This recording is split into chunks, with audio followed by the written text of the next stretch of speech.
श्रीमद् भगवद गीता में भगवान श्री कृष्ण ने क्रोध के बारे में बहुत गहरी और जीवन को समझाने वाली बात बताई है।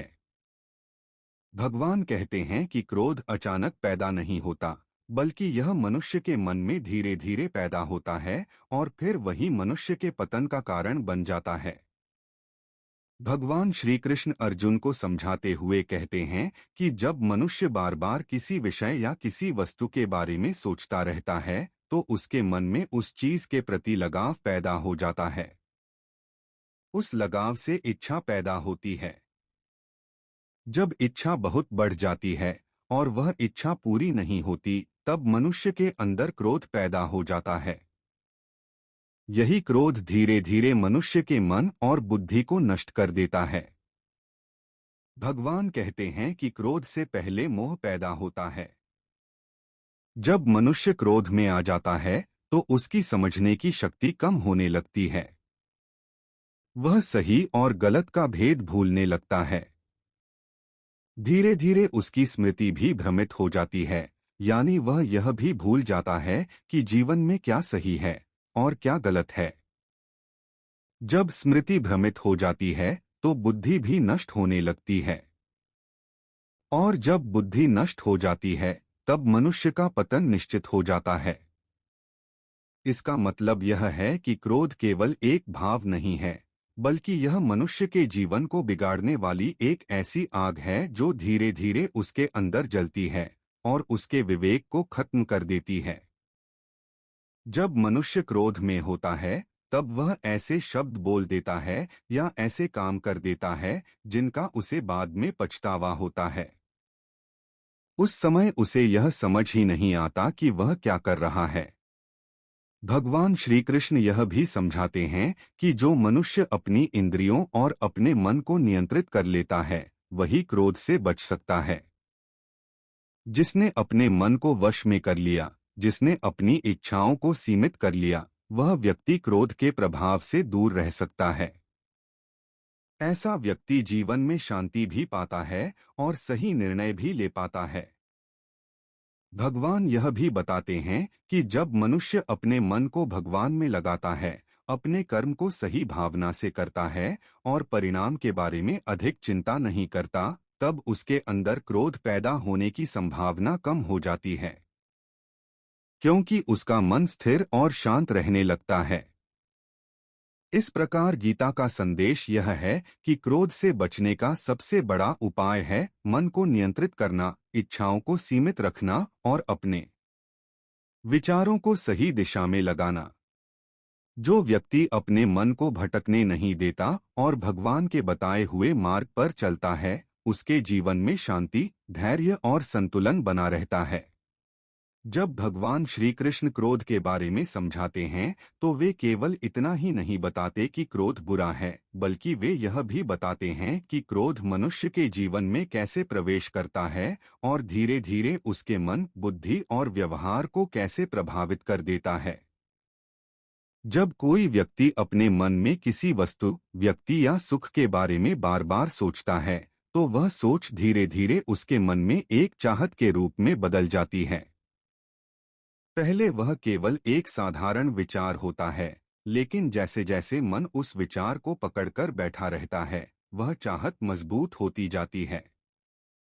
यही चाहत आगे चलकर इच्छा बन जाती है, और इच्छा जब बहुत अधिक बढ़ जाती है तो मनुष्य को लगता है कि यह चीज उसे किसी भी कीमत पर चाहिए। लेकिन संसार का नियम यह है कि हर इच्छा पूरी नहीं होती। कभी परिस्थितियां साथ नहीं देती, कभी समय अनुकूल नहीं होता, और कभी कभी ऐसा भी होता है कि जो हम चाहते हैं वह हमारे लिए उचित ही नहीं होता। जब ऐसी स्थिति आती है और मनुष्य की इच्छा पूरी नहीं होती, तब उसके अंदर क्रोध पैदा होता है। यही वह क्षण होता है जब मनुष्य के अंदर की शांति टूटने लगती है। क्रोध एक ऐसी अग्नि की तरह है जो पहले मन में छोटी सी चिंगारी की तरह जन्म लेती है। अगर उस समय मनुष्य सावधान हो जाए, अपने मन को समझा ले और धैर्य रखे तो वह चिंगारी बुझ सकती है। लेकिन अगर वह उसे बढ़ने देता है तो वही चिंगारी धीरे धीरे आग बन जाती है और फिर वह आग मनुष्य के विचारों, शब्दों और कर्मों में दिखाई देने लगती है। जब मनुष्य क्रोध में होता है, तब वह अक्सर ऐसे शब्द बोल देता है जो उसे नहीं बोलने चाहिए थे।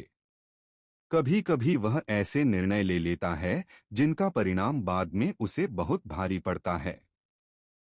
यही कारण है कि भगवान श्री कृष्ण कहते हैं कि क्रोध से मोह पैदा होता है। मोह का अर्थ है भ्रम, यानी मनुष्य की समझ धुंधली होने लगती है। जब मन भ्रमित हो जाता है, तब उसे सही और गलत का अंतर स्पष्ट रूप से दिखाई नहीं देता। वह यह भी भूल जाता है कि उसे किस प्रकार व्यवहार करना चाहिए था। उसकी स्मृति, जो उसे जीवन के अनुभवों से सही दिशा देती है, वह भी कमजोर पड़ने लगती है। यही कारण है कि कहा गया है कि स्मृति के भ्रमित होने से बुद्धि का नाश हो जाता है। बुद्धि मनुष्य के जीवन की सबसे बड़ी शक्ति होती है। वही उसे सही मार्ग दिखाती है, वही उसे कठिन परिस्थितियों में संयम बनाए रखने की शक्ति देती है। लेकिन जब क्रोध के कारण बुद्धि कमजोर पड़ जाती है, तब मनुष्य ऐसे कदम उठा लेता है जिनसे उसका अपना ही नुकसान हो जाता है।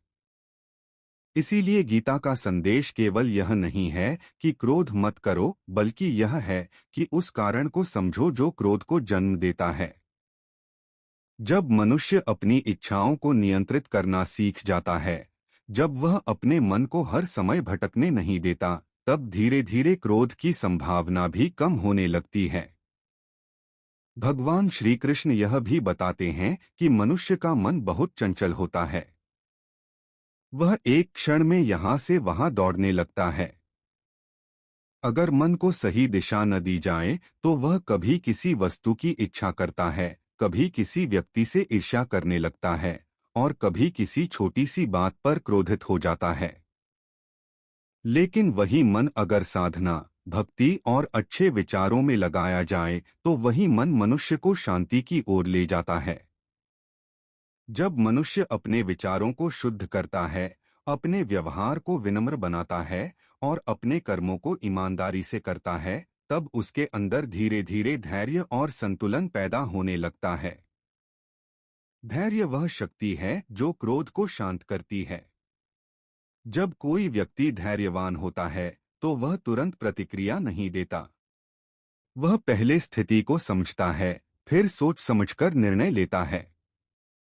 ऐसे व्यक्ति का मन स्थिर रहता है और वह छोटी छोटी बातों पर क्रोधित नहीं होता। भगवान श्री कृष्ण यह भी बताते हैं कि संसार में हर व्यक्ति अलग अलग स्वभाव का होता है। कोई व्यक्ति शांत होता है, कोई जल्दी गुस्सा हो जाता है, कोई बहुत संवेदनशील होता है। अगर हम हर व्यक्ति से यह उम्मीद रखें कि वह हमेशा हमारी इच्छा के अनुसार ही व्यवहार करे, तो यह संभव नहीं है। जब मनुष्य यह समझ लेता है कि हर व्यक्ति अपनी प्रकृति के अनुसार ही व्यवहार करता है, तब उसके मन में दूसरों के प्रति सहनशीलता बढ़ने लगती है। सहनशीलता बढ़ने से क्रोध अपने आप कम होने लगता है। कई बार ऐसा भी होता है कि मनुष्य को लगता है कि उसके साथ अन्याय हुआ है, इसलिए उसे क्रोध आ गया। लेकिन भगवान यह समझाते हैं कि हर परिस्थिति को तुरंत क्रोध के साथ प्रतिक्रिया देना समाधान नहीं है। कई बार शांत रहकर, धैर्य से काम लेकर और सही समय का इंतजार करके भी समस्याओं का समाधान किया जा सकता है। क्रोध का एक और प्रभाव यह होता है कि वह मनुष्य के शरीर को भी प्रभावित करता है। जब कोई व्यक्ति बहुत अधिक क्रोधित होता है, तो उसका हृदय तेजी से धड़कने लगता है, उसका मन बेचैन हो जाता है और उसके विचार असंतुलित हो जाते हैं। यह स्थिति लंबे समय तक बनी रहे तो उसका स्वास्थ्य भी प्रभावित होने लगता है। इसलिए गीता का संदेश केवल आध्यात्मिक ही नहीं है, बल्कि यह जीवन के हर क्षेत्र में लागू होता है। जो व्यक्ति अपने क्रोध को नियंत्रित करना सीख लेता है, वह अपने संबंधों को भी बेहतर बना सकता है, अपने निर्णयों को भी सही दिशा में ले जा सकता है और अपने जीवन में शांति भी बनाए रख सकता है। भगवान श्री कृष्ण यह भी बताते हैं कि मनुष्य को अपने कर्म करते रहना चाहिए, लेकिन उनके परिणाम को लेकर अत्यधिक चिंता नहीं करनी चाहिए। जब मनुष्य केवल परिणाम के बारे में सोचता है और अगर वह परिणाम उसकी इच्छा के अनुसार नहीं आता, तब उसके अंदर असंतोष और क्रोध पैदा होने लगता है। लेकिन अगर वह अपने कर्म को ईमानदारी से करे और परिणाम को भगवान पर छोड़ दे, तो उसका मन हल्का और शांत रहता है। ऐसा व्यक्ति परिस्थितियों से बहुत अधिक विचलित नहीं होता। धीरे धीरे जब मनुष्य अपने जीवन में इस ज्ञान को अपनाने लगता है, तब वह देखता है कि उसका स्वभाव बदलने लगा है। पहले जो बातें उसे तुरंत क्रोधित कर देती थीं, अब वही बातें उसे उतना परेशान नहीं करती। उसका मन अधिक स्थिर और शांत हो जाता है। यही गीता का वास्तविक उद्देश्य है, मनुष्य को यह सिखाना कि वह अपने मन को कैसे समझे, अपनी भावनाओं को कैसे नियंत्रित करे और अपने जीवन को संतुलित और शांत कैसे बनाए। जब मनुष्य क्रोध पर विजय पा लेता है, तब उसके अंदर करुणा, धैर्य और समझदारी जैसी अच्छी गुण स्वतः विकसित होने लगते हैं। ऐसा व्यक्ति दूसरों के लिए भी प्रेरणा बन जाता है, क्योंकि उसके व्यवहार में शांति और संतुलन दिखाई देता है। इस प्रकार भगवान श्री कृष्ण का यह उपदेश केवल अर्जुन के लिए ही नहीं था, बल्कि हर उस व्यक्ति के लिए है जो अपने जीवन में शांति, संतुलन और सही मार्ग की खोज कर रहा है। जो इस ज्ञान को समझकर अपने जीवन में उतारता है, वह धीरे धीरे क्रोध की आग से दूर होकर शांति और संतुलन के मार्ग पर चलने लगता है। श्रीमद् भगवद गीता के इस ज्ञान को जब मनुष्य थोड़ा थोड़ा समझने लगता है, तब उसे धीरे धीरे यह अनुभव होने लगता है कि वास्तव में क्रोध बाहर की परिस्थितियों से नहीं, बल्कि अपने ही मन की स्थिति से पैदा होता है। कई बार हम सोचते हैं कि किसी व्यक्ति ने हमें कुछ कह दिया इसलिए हमें क्रोध आ गया, या किसी ने हमारे साथ गलत व्यवहार कर दिया इसलिए हम क्रोधित हो गए। लेकिन यदि ध्यान से देखा जाए तो पता चलता है कि वही परिस्थिति किसी दूसरे व्यक्ति के सामने आती है और वह शांत रहता है, जबकि कोई तीसरा व्यक्ति उसी बात पर बहुत अधिक क्रोधित हो जाता है। इसका अर्थ यह है कि क्रोध का असली कारण बाहर नहीं, बल्कि हमारे अंदर है। भगवान श्री कृष्ण अर्जुन को समझाते हुए यह संकेत देते हैं कि जब मनुष्य अपने मन को समझना शुरू करता है, तभी वह अपने क्रोध पर नियंत्रण करना सीख सकता है। अगर मनुष्य केवल बाहरी दुनिया को बदलने की कोशिश करता रहेगा, तो वह कभी सफल नहीं हो पाएगा, क्योंकि संसार में अनगिनत प्रकार के लोग हैं और हर व्यक्ति का स्वभाव अलग है। कोई व्यक्ति शांत है, कोई जल्दी उत्तेजित हो जाता है, कोई बहुत संवेदनशील है और कोई बहुत कठोर स्वभाव का होता है। अगर हम हर व्यक्ति से यह अपेक्षा करें कि वह हमारी इच्छा के अनुसार ही व्यवहार करे, तो यह संभव नहीं है। यहीं से जीवन का एक बड़ा सत्य सामने आता है कि मनुष्य को सबसे पहले अपने मन को समझना चाहिए। जब मनुष्य अपने विचारों को देखने लगता है, तब उसे यह समझ में आने लगता है कि उसके मन में कितनी इच्छाएं छिपी हुई हैं। कभी वह सम्मान चाहता है, कभी वह चाहता है कि लोग उसकी प्रशंसा करें, कभी वह चाहता है कि उसकी बात को सबसे अधिक महत्व दिया जाए। जब ये इच्छाएं पूरी नहीं होती, तब उसके मन में असंतोष पैदा होता है और वही असंतोष आगे चलकर क्रोध में बदल जाता है। इसलिए भगवान श्री कृष्ण यह सिखाते हैं कि इच्छाओं को समझना और उन्हें सीमित करना बहुत आवश्यक है। इसका अर्थ यह नहीं है कि मनुष्य कोई इच्छा ही न रखे, बल्कि इसका अर्थ यह है कि वह अपनी इच्छाओं का दास न बन जाए। जब मनुष्य अपनी इच्छाओं का स्वामी बन जाता है, तब वह परिस्थितियों के अनुसार संतुलन बनाए रख सकता है। क्रोध का एक और कारण अहंकार भी होता है। जब मनुष्य के मन में यह भावना आ जाती है कि वह सबसे श्रेष्ठ है, कि उसकी बात ही हमेशा सही है, तब अगर कोई उसकी बात से असहमत हो जाए तो उसे तुरंत क्रोध आ जाता है। उसे लगता है कि उसकी अवमानना हो गई है। लेकिन जब मनुष्य अपने अहंकार को थोड़ा कम कर देता है, तब वह दूसरों की बात भी सुनने लगता है। जब मनुष्य विनम्र हो जाता है, तब उसके अंदर धैर्य पैदा होता है।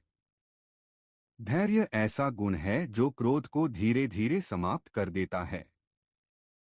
जो व्यक्ति धैर्यवान होता है, वह तुरंत प्रतिक्रिया नहीं देता। वह पहले स्थिति को समझता है, फिर सोच समझकर निर्णय लेता है।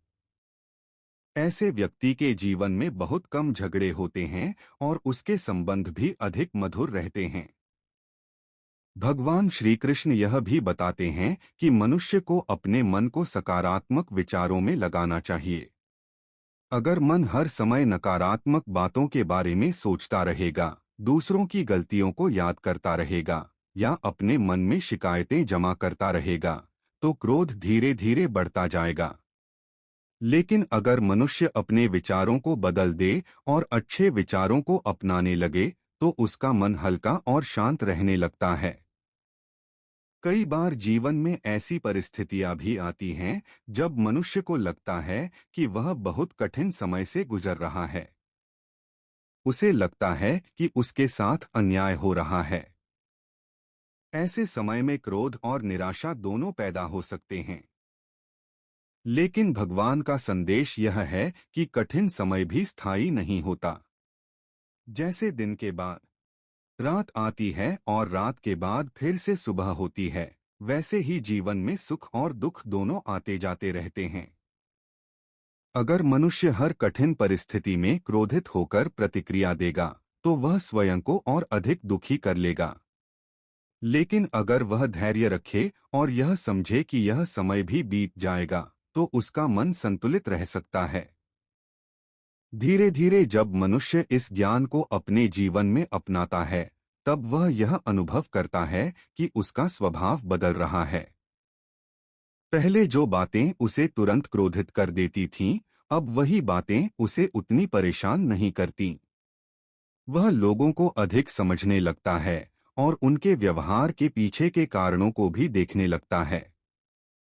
यह समझ भी बहुत महत्वपूर्ण है कि कई बार लोग अपने दुख, अपनी परेशानियों और अपनी असफलताओं के कारण भी कठोर व्यवहार करते हैं।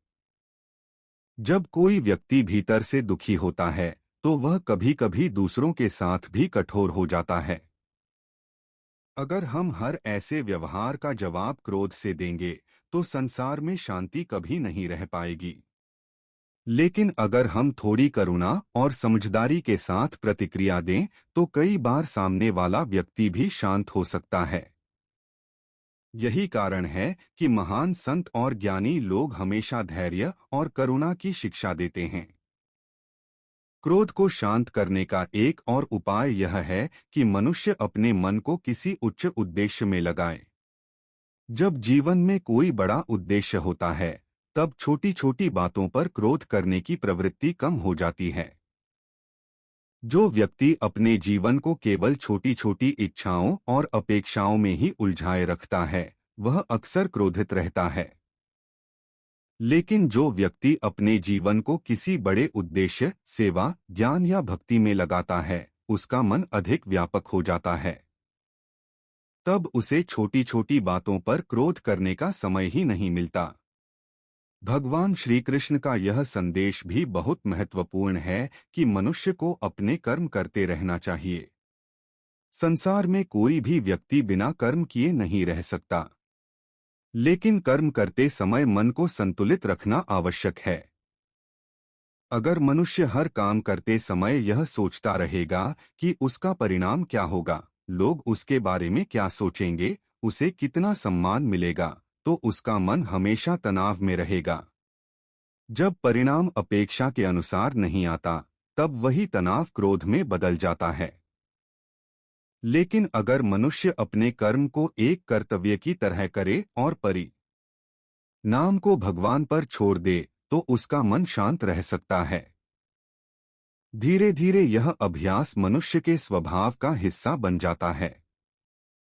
पहले उसे अपने क्रोध को रोकने में कठिनाई होती है, लेकिन अभ्यास से वह स्वयं को नियंत्रित करना सीख जाता है।